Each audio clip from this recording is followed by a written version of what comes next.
Welcome everyone, Christine here with a discussion about the future of Total War. Not Total War Warhammer, but the future of Total War as a series, and why it may not have much of a future going forward, assuming Creative Assembly keeps going in the same direction. There's a lot of problems with the things they've been doing. They keep trying to make the same game over and over and over again. That's just not really gonna work. Not in a world where Warhammer 3 is out. Not in a world where Immortal Empires is out. Let me explain why this is.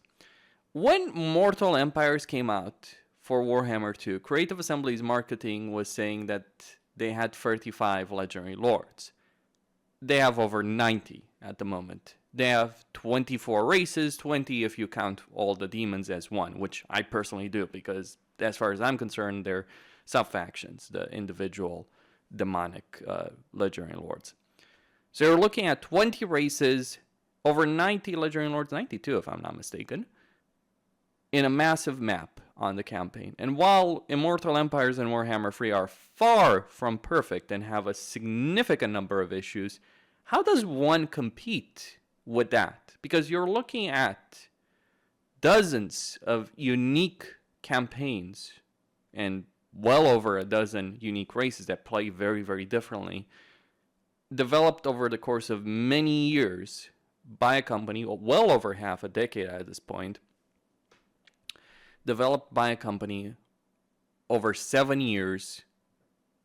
How does any new title that Creative Assembly develop in the Total War series, how can any of that compete with what they've already done? Now, they could. Now, I'm not going to say that they can't. I'm not saying that they can't develop a new Total War game that's going to have the same kind of replayability and player interest, but what makes Total War Warhammer 3 great, despite all of the issues inherent in the game at this point, is the uniqueness of the races, the Legendary Lords, the campaigns that we have currently. Again, it's not the best, but it is certainly the magnum opus of Creative Assembly as a company. Is honestly the magnum opus of Warhammer in terms of video games. Like the best Warhammer, the video game that's out there, the grandest Warhammer game that's out there, with a huge amount of effort by a lot of people over the years. And there's very little that Creative Assembly can do at this point to compete directly with that. But here's the problem.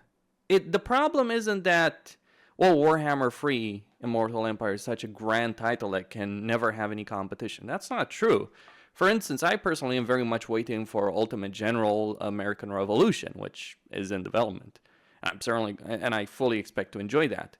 But here's the issue for Creative Assembly, and here's the issue for Total War.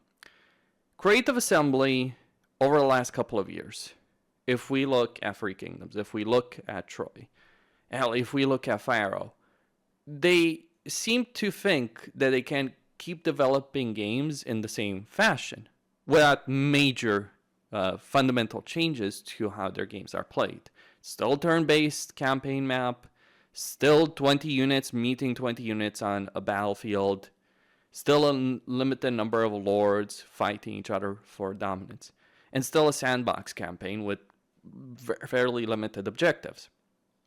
And if there are story objectives, if we look at Troy or Three Kingdoms, they're tacked on to the campaign map. That doesn't work, by the way. You can't have everything in one map, and this is one of the things that's exceptionally frustrating for both Three Kingdoms and Troy, is that they had all these story objectives, like they were trying to do these story campaigns on the same fucking sandbox map that we play the regular game.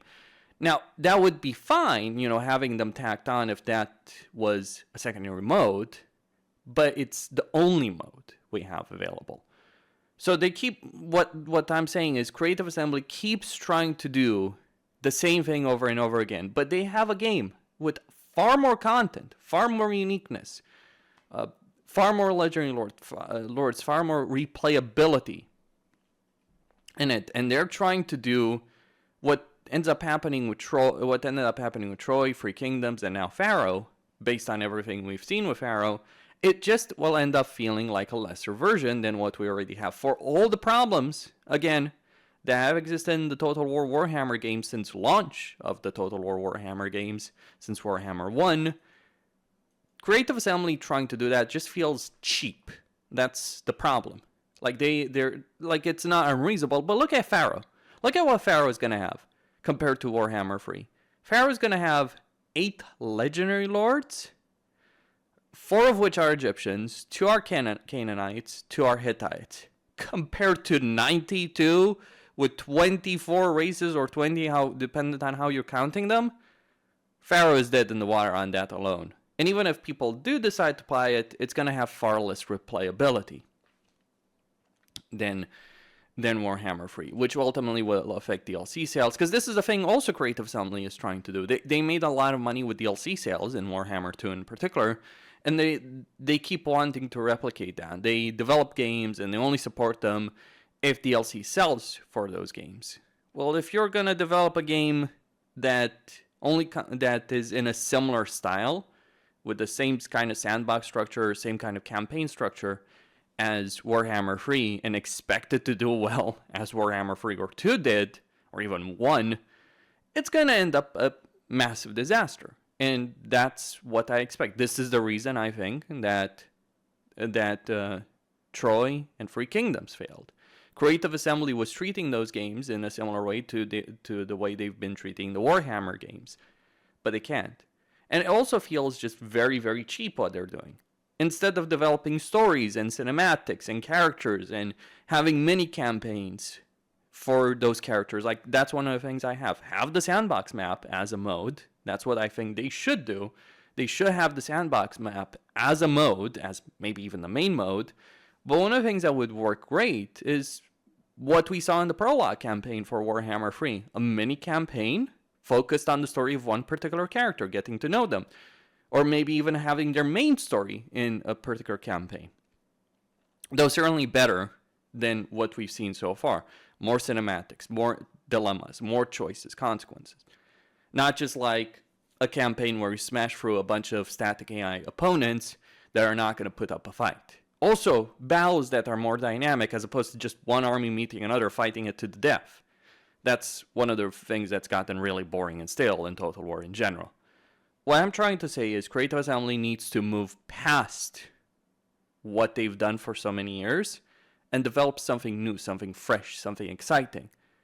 Because if they keep trying to do what they've been doing with Troy and Three Kingdoms, and now Pharaoh, which is like, oh, we're just going to make another Total War game. It's going to have a sandbox. It's going to have X number of characters.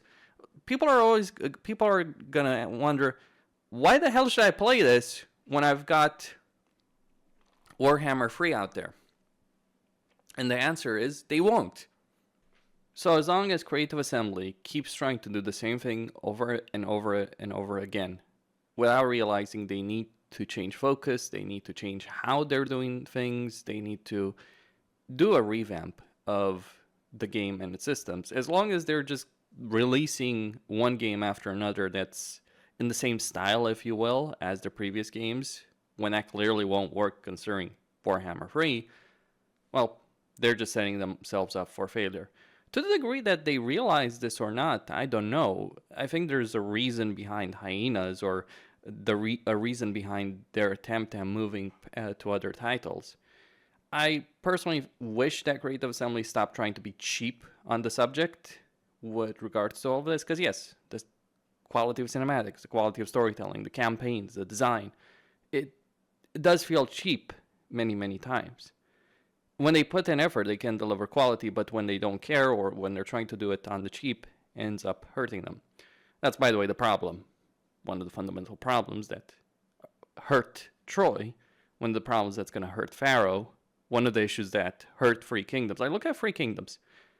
Look at the cinematic quality of Three Kingdoms, the storytelling of Three Kingdoms, even the sandbox of Three Kingdoms.